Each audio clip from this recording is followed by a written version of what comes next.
Chers sujets du Royaume de France, chers sujets du Royaume du Québec libre, chers amis français, chers amis canadiens, chers amis chevaliers, bienvenue sur la chaîne de l'Aventurier catholique.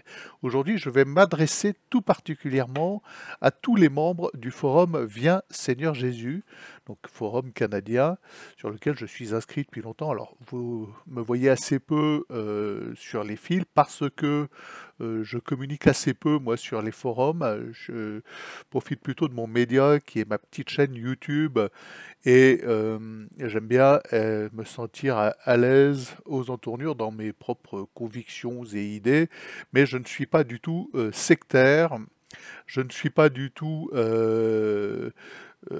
cloisonneur, je respecte toute personne cherchant la vérité et apte à combattre pour le règne social de notre Seigneur sur l'ensemble de la planète.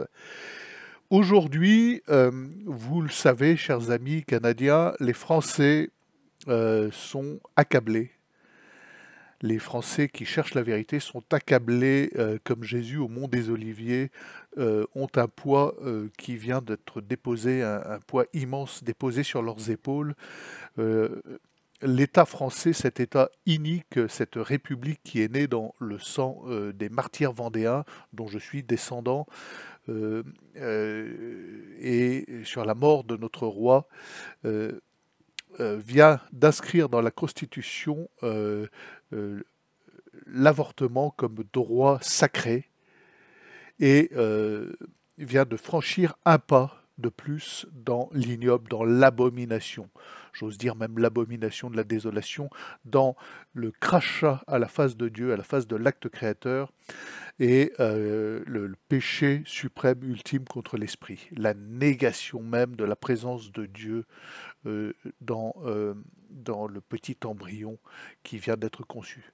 Alors moi, personnellement, cela me bouleverse, je ne m'en remets pas et je me remettrai pas de cette abomination. Elle est irréparable, puisque les péchés contre l'esprit sont irrémissibles, sont euh, irrémédiables, ont des conséquences fatales pour l'éternité, quoi qu'il arrive. Donc on pourra faire toutes les réparations qu'on veut. Malheureusement, nous sommes marqués maintenant de cette malédiction, nous Français, et le problème c'est que ça risque de gagner l'humanité. Cette gangrène, ce mal absolu, on voit déjà la proportion que prend cet avortement mondial, et on voit bien que c'est une attaque du démon à l'égard, à l'encontre de ce que l'homme a de plus fragile, cette intervention de Dieu dès la conception pour insuffler cette âme, pour insuffler en partenariat, en collaboration avec cette donnée de l'Immaculée Conception pour insuffler ce souffle de vie éternelle à l'homme. Il le fait dès le premier instant. Voilà, dès ta conception, je te vois, je te connais. Et porter atteinte à ça, moi, ça ne passe pas. Et donc j'ai pris la décision de m'engager dans une croisade et je suis marin pour ceux qui le savent, pour ceux qui me connaissent, pour ceux qui me suivent. Je suis un marin professionnel. J'ai à mon actif de longs voyages familiaux, 10 ans sur un bateau en famille avec mon épouse, mon fils. J'ai à mon actif un tour d'Atlantique là, de 2017 à 2020 avec une Vierge pèlerine autour de la thématique d'ailleurs des enfants non nés. J'ai dans mon cœur cette manière d'apostolat maritime et j'ambitionne à présent de boucler le tour du monde sans escale par les trois caps en solitaire avec un voilier aux armes du Sacré-Cœur et aux armes de la Vierge Marie et autour en mettant l'accent en particulier sur cette abomination qui se produit en France et qui est une gangrène mondiale. Voilà. Donc je suis en relation donc depuis depuis que j'ai émis cette idée de tour du monde avec Daniel Covin, qui est séduit par l'idée de cet acte chevaleresque, de cette croisade chevaleresque autour du monde. Et je parle avec son accord, hein, évidemment. Je ne parlerai certainement pas en son nom sans son accord. Il tient personnellement à engager le forum et lui-même en particulier, avec toute la puissance d'action et le désir de combat qu'il a en lui, il tient à s'engager dans cette lutte que je propose, dans ce combat dont je propose d'être, on va dire, la partie un petit peu visible, puisque je partirai, moi, en tant que marin professionnel, sur un voilier autour du monde par les Trois Caps, sur un chemin qui s'appelle la Longue Route. Alors, je vous décris un peu les choses très, très pratiques. Donc nous allons mettre en place un voilier, nous allons avec la grâce de Dieu, la providence divine, trouver un voilier apte à accomplir ce voyage, sachant que c'est l'Everest du marin. Voilà, c'est pas juste une transatlantique par les alizés, c'est affronter les mers du Sud par le cap de Bonne-Espérance, le cap Lewin, donc le sud de la Nouvelle-Zélande, et retour par le cap Horn. Donc c'est affronter des mers extrêmement difficiles qui peuvent être extrêmement rudes, extrêmement périlleuses. Donc c'est vraiment une croisade où l'on met en péril sa vie, pas son honneur, mais sa vie, et qui est propice à une communication parce qu'il y a moins de personnes ayant affronté cette longue route en solitaire, hein, c'est la route du Vendée Globe. Il y a moins de personnes sur Terre ayant affronté cette longue route que de gens qui sont allés dans l'espace. C'est un fait.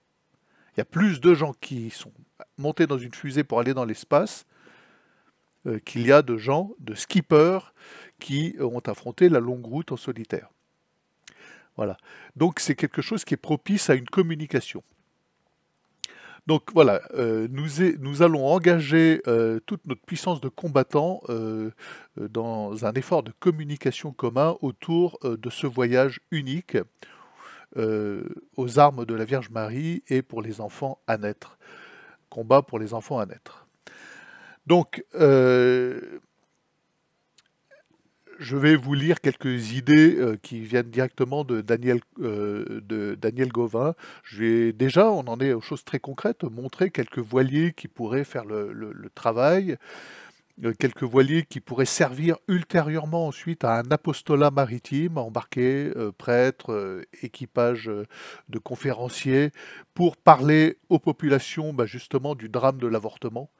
De la manière surtout dont ça coupe de manière radicale de la grâce et ultimement ça conduit, et surtout ceux qui pratiquent cela d'une manière aveugle et diabolique, ça conduit en enfer pour l'éternité. Et donc le dire avec des mots d'amour en fait. Voilà. Et donc des idées de Daniel, mais je peux vous assurer qu'il y pense, alors peut-être pas jour et nuit, hein, puisqu'il a d'autres activités, mais il me dit par exemple, tu pourrais te faire une voile avec le Sacré-Cœur imprimé dessus, c'est une évidence, hein, je suis à fond, et avec un slogan du genre croisade en solitaire pour les enfants à naître. Génial, je trouve que le slogan, il faut bien le mettre de côté parce que c'est ce qu'on va faire. Et au revers de la voile, reprendre le même slogan avec l'image de la Vierge Marie. Voilà. Et il me dit, là, ça fesserait dans le dash, comme on dit chez nous. Voilà, je ne connais pas cette expression canadienne, hein. Moi je suis breton, j'habite en Auvergne, vous voyez. Donc voilà, c'est pour vous dire voilà, qu'on aimerait vous engager tous les membres de votre forum, sachant que nous sommes tous unis autour de cette quête de la vérité, indépendamment de... Alors on va surtout pas parler Parce qu'il y en a, je sais, qu'ils vont dire, ah, mais le Captain Auvergne, il est cédé vacantiste. D'accord? Alors on laisse tomber toutes ces choses-là, on s'en fiche. Moi, je prêche, vous regarderez mes vidéos, pour l'unité de tous les chercheurs de vérité. Je l'ai fait à maintes reprises. Ce que je pense de Bergoglio, c'est personnel, c'est mon opinion, et je ne communique pas sur cette question, et je ne veux pas qu'il y ait de division autour de cette question. Je veux que les choses soient très très très claires autour de ça. hein. D'autant qu'on est tous d'accord pour dire que fiducia supplicans, c'est quand même la goutte d'eau qui fait déborder le vase. Donc on ne communiquera pas et il est hors de question d'avoir ce genre d'attaque à mon encontre. De même que moi, je respecte complètement la manière dont vous concevez chacun dans le secret de votre cœur ou pour vous, ou vous essayez de communiquer sur ces questions-là. Ça n'a aucun intérêt dans le combat qui doit être le nôtre à présent pour imposer la vérité de Dieu sur la terre. Voilà, aucun. Alors, je referme cette parenthèse parce qu'elle est très importante, parce qu'il y a des gens du forum qui vont dire « Ah mais moi je ne veux pas lui parler à lui parce qu'il pense ça ». D'accord? Ça fait un moment qu'on en parle avec Daniel et qu'on s'est mis d'accord pour enterrer ce genre de division qui nous empêche de combattre tous ensemble. Voilà. Je ne suis pas le seul à penser des choses voilà, sur le faux prophète. Bon, je n'ai pas la vérité sur cette question. J'ai une opinion qui émane d'une bonne grosse vieille logique de marin. Et moi, je suis assez tranché et radical, et j'ai une âme de guerrier, et il ne faut pas être mon ennemi. Comme je le disais à Daniel en courrier, je suis d'un naturel compatissant, je pardonne jusqu'à la limite du péché contre l'esprit, de l'insulte à l'esprit. Et là, je deviens impitoyable. Si tu fais ça devant moi, je deviens impitoyable. Voilà. Donc, notre combat, on doit le vivre dans l'unité pour la gloire de notre Seigneur, parce que c'est vraiment ce qui nous unit tous. Nous sommes tous des chercheurs de vérité et nous combattons pour le règne social de notre Seigneur. Donc voilà, les chers amis du forum, je m'adresse vraiment à vous tous en particulier. Nous allons devoir, je vous parle de choses très concrètes, donc de gros sous, financer un voilier autour du monde. Voilà, c'est quelque chose que je ne pourrais pas faire seul et par moi-même, et qui nécessite un engagement collectif. Et ce n'est pas un engagement collectif ponctuel, c'est un engagement dans la durée. C'est un engagement du jour où on trouve ensemble ce voilier que la Providence nous apportera et qui correspondra à nos besoins. Donc ce tour du monde rude par des mers très rudes, donc ça doit être un voilier à la fois rapide, solide. C'est le Vendée Globe du pauvre en fait. Je m'engage dans un rallye autour du monde avec cette communication. Donc le Vendée Globe du pauvre, ça se fait pas avec des voiliers à 5 millions, je vous rassure tout de suite. Ça se fait avec des voiliers beaucoup plus modestes, des voiliers de Monsieur Tout le Monde, mais tout de même des voiliers préparés et affûtés pour affronter les mers du Sud. Donc en termes de gros sous, il faut qu'on soit présent parce que une fois qu'on a acheté le bateau, il faut le préparer. Alors tout ça, ça a un coût, évidemment, donc ça suppose un engagement financier. Et après, chaque mille nautique, même s'il n'y a pas d'escale, a un coût. Voilà.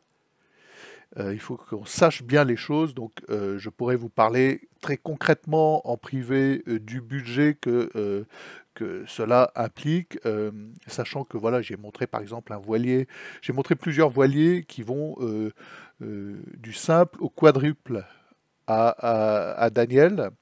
Il me dit, bah, c'est évident, il faut celui du quadruple pour le confort et pour les actions ultérieures de communication. Il faut quand même un voilier qui soit un peu visible, qui ressemble à quelque chose, qui puisse accueillir du monde, qui soit à la fois manœuvrable en solitaire. Enfin voilà, c'est un gros cahier des charges, c'est une chose complexe. Voilà, je vous parle de moyens très très concrets pour mener cette action, cette croisade pour la vie, tous ensemble.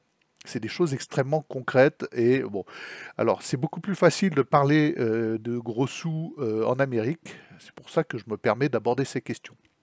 Donc nous avons besoin de chaque participation financière, 10 euros, 5, enfin dollars, hein, 5 dollars, 1 dollar pour ceux qui n'ont pas les moyens, même 30 centimes, voilà, pour nous lancer dans cette aventure.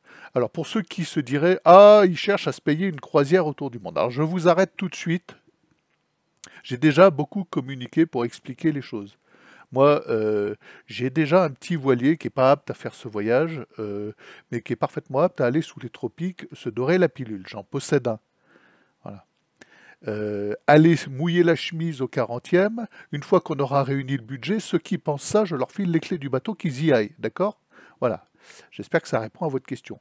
Et sachez que, par exemple, mon voyage de 2017 à 2020, en distribuant des sportels de Rocamadour, en embarquant autour de l'Atlantique Notre-Dame de Rocamadour, non seulement on s'en est pris plein la tête des crachats médiatiques, des crachats de certains évêques même qui n'ont pas supporté qu'on aille communiquer comme ça en dehors de leur juridiction, on s'est fait insulter, on s'en est pris plein la figure, et que moi financièrement, j'ai tout donné.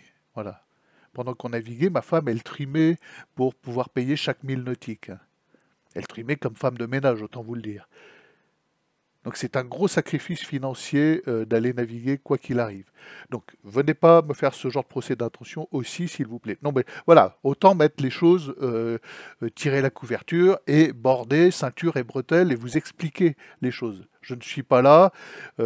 Alors évidemment, je vais faire un beau voyage, je vais y aller, je vais accomplir mon Everest de marin. Ça compte aussi, je ne le cache pas.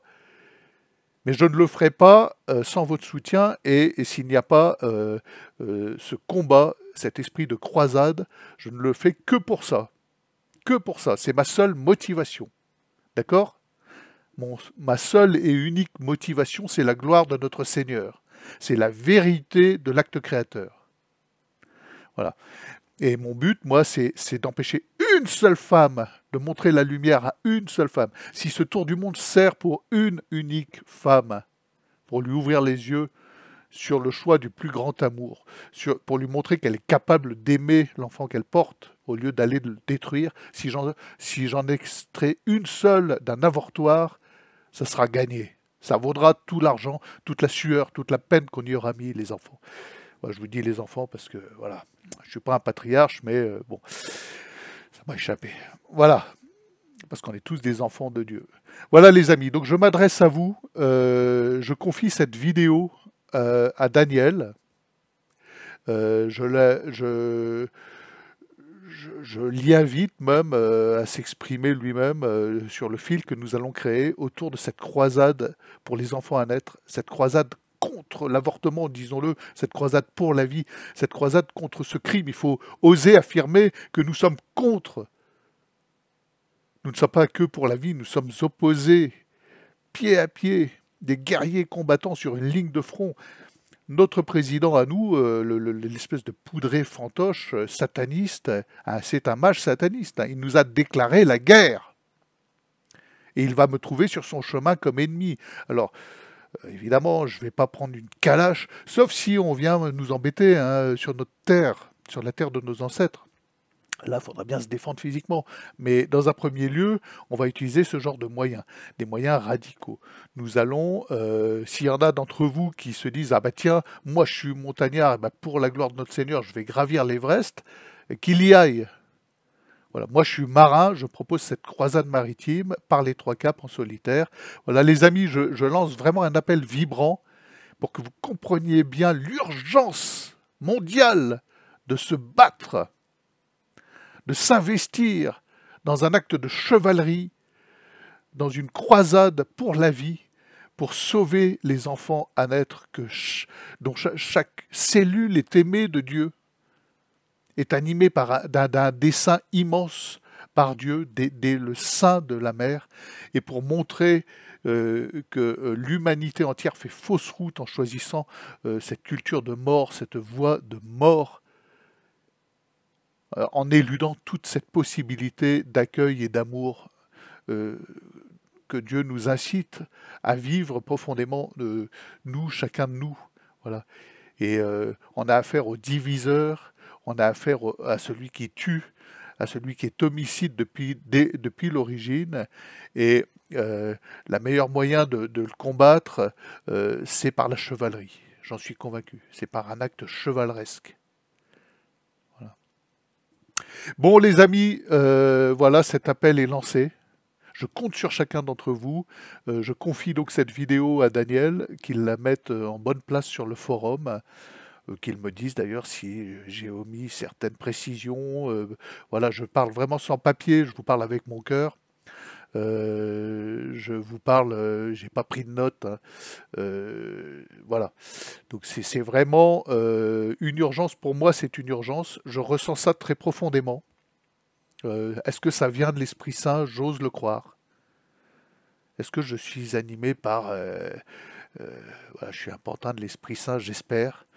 J'espère ne pas me tromper. Et de toute façon, si ça vient de l'Esprit Saint, nous allons accomplir ce voyage et nous en aurons les moyens, c'est une évidence. Voilà, Dieu ne peut pas nous laisser sans armes face à l'abomination. Voilà, chers amis, je compte sur vous et je vous tiens au courant de l'avancée du projet, évidemment. Alors là, très concrètement, on a un voilier sous la main. On peut y poser notre sac. Je vous le dis tout net, l'achat de ce voilier, c'est 80 000 euros. Voilà. Alors il y en a des moins chers, mais celui qui coche toutes les cases du voyage, de ce voyage-là et de l'après, c'est voilà, on l'a sous la main. C'est un voilier atypique, extrêmement solide, une construction sur un plan très connu, et c'est un voilier qui, par la suite, pourra en plus servir à de l'apostolat. Voilà, donc l'appel est lancé. Il faut qu'on trouve cette somme initialement, et malheureusement, ça ne sera pas tout. Autant le savoir. Il faudra qu'il y ait des Tipeee mensuels pour pouvoir continuer ce voyage, aller jusqu'à terme. Il faudra qu'il y ait un petit peu plus pour le matériel obligatoire, par exemple la balise de détresse qui est obligatoire, parce qu'on s'inscrit à un rallye, on fait pas ça, on y va avec des marins et nous on communique sur les enfants à naître. Voilà. Alors on s'apprête à en prendre plein la figure des médias mainstream, hein. Ça c'est une certitude, mais ça sera notre gloire. Moi j'ai la peau un peu dure, j'ai le cuir solide, et j'espère que le bon Dieu me donnera la force d'être un témoin malgré les obstacles et les embûches qui se présenteront. Voilà. De ne pas être comme comme Pierre face à la petite servante, baisser le nez. On ne baissera pas le nez. Personne ne baissera le nez dans cette affaire. Voilà. Face au ricanement de la petite servante. Bon, c'est une vidéo un peu longue.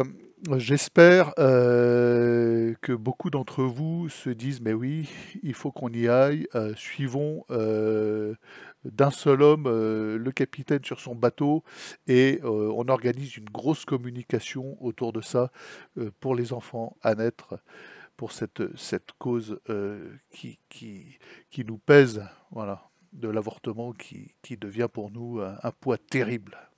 Un poids terrible. Donc si on peut sauver une seule femme, les amis, une seule femme, c'est gagné.